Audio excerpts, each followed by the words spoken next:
March 2021 marks a year to when COVID-19 took India by storm. To be precise, March 25th was the official first day of lockdown. And what a year it's been. Hello, everyone. My name is Raina, and we are here today to recap on the 1 year gone by since lockdown and the investment lessons that we've learned from it.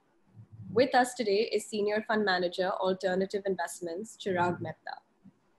Hi, Chirag. I just wanted to begin by asking you any opening comments on the year 2020? Yes, Raina, thank you so much. Yes, 2020 has been an absolute roller coaster of a year, right? We saw it was like a once in century event. It was like a black swan event that we all call. It was something that couldn't be predicted. We had the pandemic that spread across the globe. We had lockdowns, we had social distancing. It impacted activities, incomes, and profits for many of us, right? So it was in a way a difficult choice between lives and livelihoods. And many of us had to make that or go through that difficult choices, right?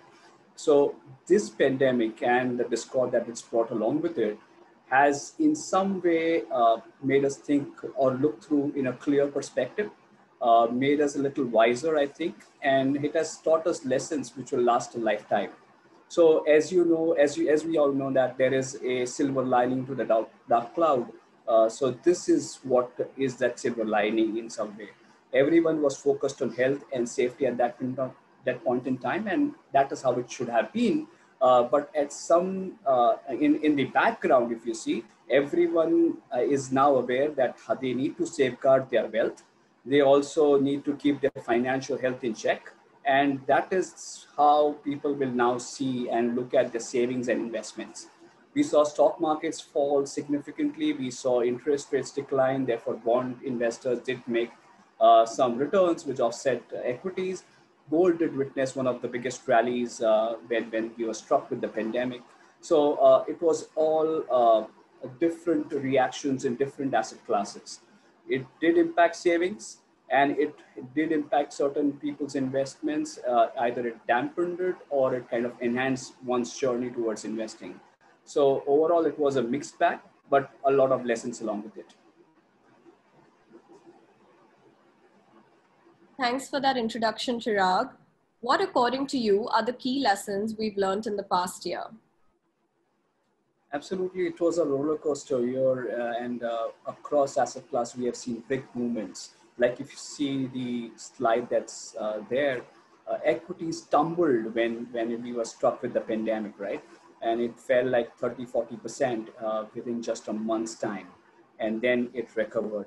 So from a lessons perspective, two things. One is have holdings in liquid assets, right?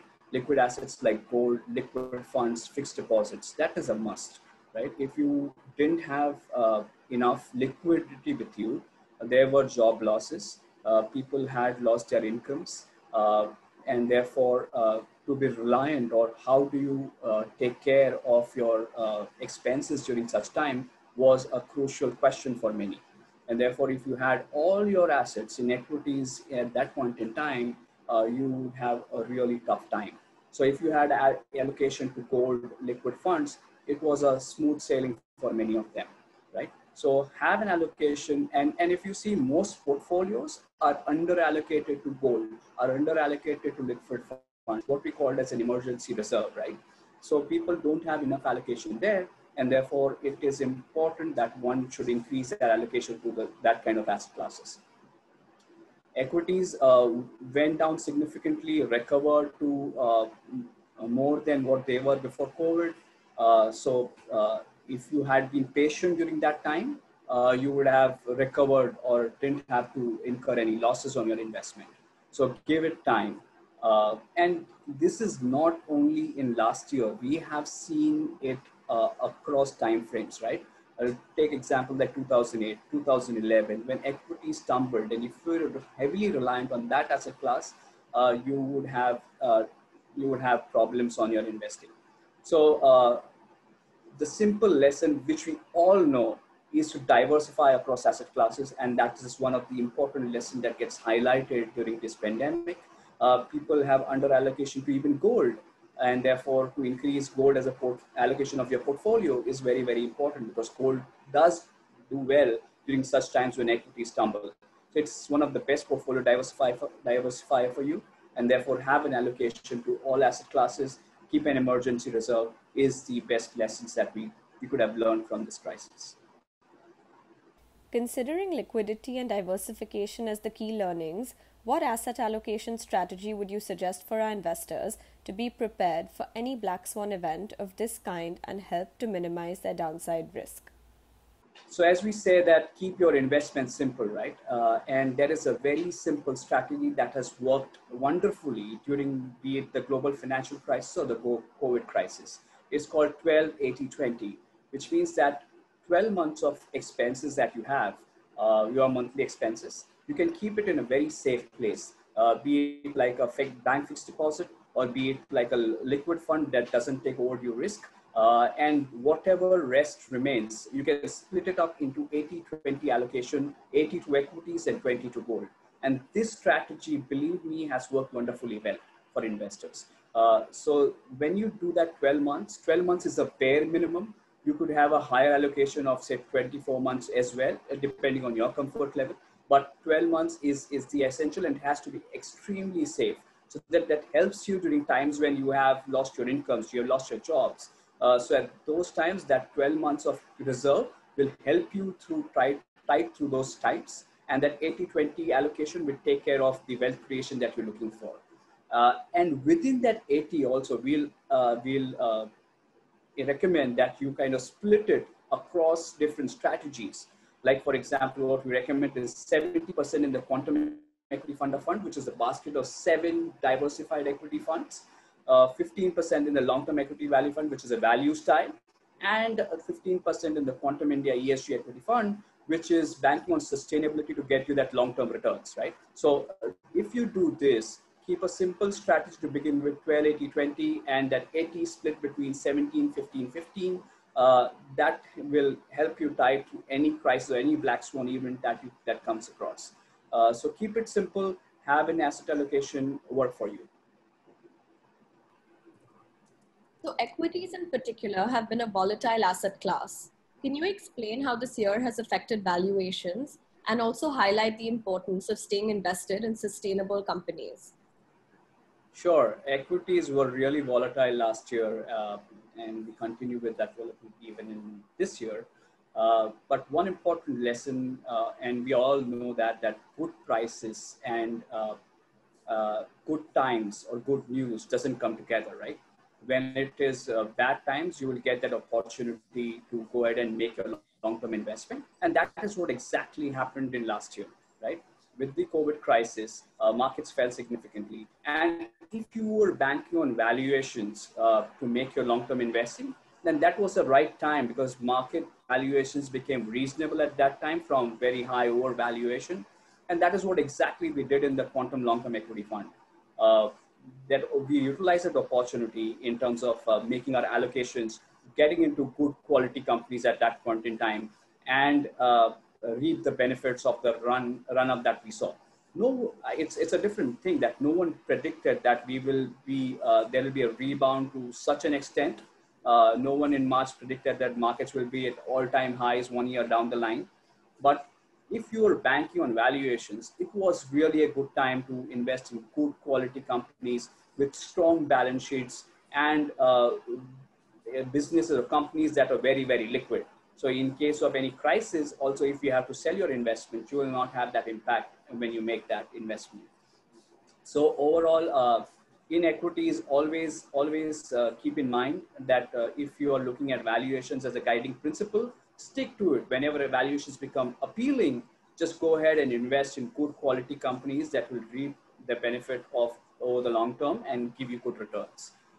So keep it simple, use valuation as a metric, and it has worked wonderfully well. We've witnessed one of gold's biggest rallies. Can you highlight the biggest takeaway from gold's performance for our investors and what lies ahead for gold?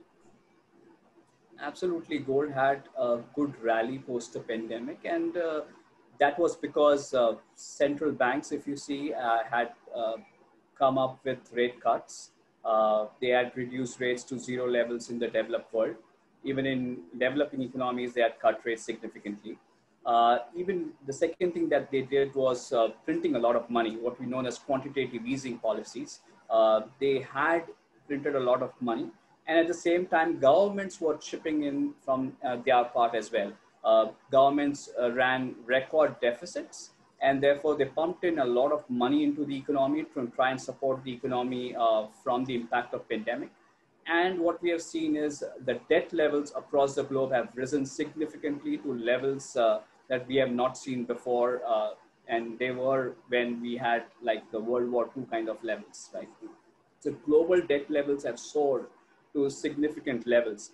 And such high levels of debt and deficits that the governments run has only been made possible by a captive central bank, because central bank pushes in new money that they print and give it to the government by buying their debt, right? So that is how the modus operandi has been. And if you see, central bank balance sheets have been significant part or have grown significantly as a percentage of the GDP of economies, right? And this will have consequences down the line. So having an allocation to gold, given the uncertainties that we live in, given the debt levels that we have operational, it is very, very imperative to have an allocation to gold. Don't go overboard, have a 10 to 15% allocation to gold, and it has worked wonderfully well for investors. It's the best known diversifier for you in your portfolio, and therefore an allocation to gold is a must. No matter how dumb it may sound to many, but have an allocation to gold, it has always worked. With regards to asset allocation, not all investors are equipped to follow each asset class closely across different market cycles.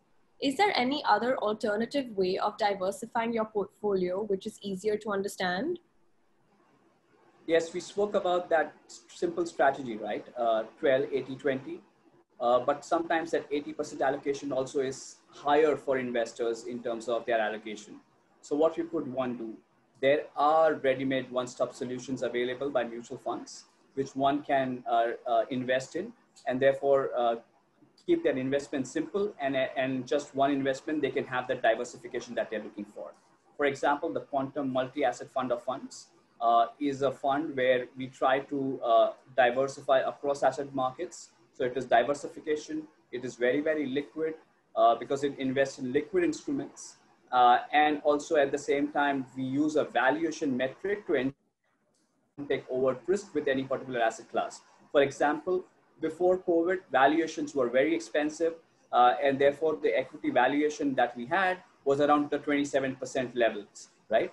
Which helped us to not have the similar downside risk that most equity investments face, and therefore it protected downsides to a significant extent. Therefore, you could use these kind of solutions which help you diversify. They are liquid investments, and they get you that higher return that you're looking for by taking a very minimal risk, right?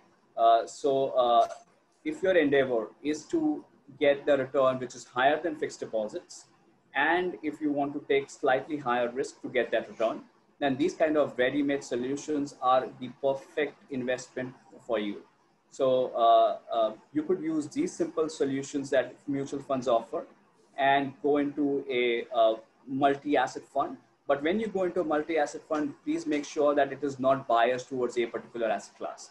For example, there are many products as such which have a minimum 65% allocation. So they are biased towards equities, right? And you need to avoid those kind of products because you will end up taking a similar risk with those products as compared to what you would do in a balanced strategy. So use these kind of solutions, and I think it will help you achieve the goals that you're looking for in terms of the long-term wealth creation. At the same time, have peaceful sleep because they will not take overt risk in a particular asset class. So these kind of these kind of funds will invest in all three asset class in a measured way, and therefore get you that return that you're looking for. Thank you, Chirag. So to conclude this Q&A, I just wanted to ask you, do you have any closing remarks about all the lessons learned in 2020 and how investors can be better prepared for the future? Absolutely. If you see, there are few lessons that we have learned because of this pandemic. One is and most of that we knew, but we kind of slipped, and this crisis was a good reminder for that. So have an emergency fund. Minimum 12 months is what is needed at the minimum. Diversify across asset classes and within asset classes as well. So if, for example, in equities, you need to be across strategies. Use simple strategies like the 12-80-20, or use ready-made solutions that fund houses offer, like the quantum multi-asset fund of funds. Stick to your plan. That is very, very important. With any crisis, we kind of try and alter our plans, and that is the biggest mistake that you can make. And no matter how dumb it may sound, have an allocation to gold. It's the best portfolio diversifier for you, and invest in it. If you're under-allocated, use a systematic process to increase your allocation to your emergency funds, like the liquid fund, like the fixed deposits, or be it to gold. So invest across asset classes and build your allocation starting today.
Mutual fund investments are subject to market risks. Read all scheme-related documents carefully.